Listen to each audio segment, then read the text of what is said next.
Bukan olahraga apalagi diet, Brisya Jody bongkar penyebab makin kurus, berat badan turun 10 kg.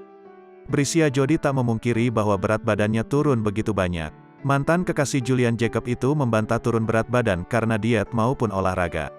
Lantas, apa rahasia Brisya Jody makin kurus? Ya, berat badan penyanyi Brisya Jody turun hingga 10 kg selama pandemi. Jody pun belak-belakan membeberkan penyebab penurunan tersebut. Hal itu ternyata berkaitan dengan kegiatannya sebagai penyanyi.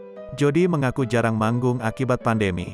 Biasanya itu sebulan bisa 30 titik, sekarang sebulan aja nggak ada, kata Brisya Jody di kanal YouTube Grita Agatha dikutip wartakotalive.com, Kamis, tanggal 5 Mei tahun 2022. Manggung virtual setahun lalu cuma 2 kali, lanjutnya. Imbas tak manggung, penyanyi berusia 26 tahun tersebut mengaku jadi banyak pikiran, termasuk memikirkan sejumlah cicilan.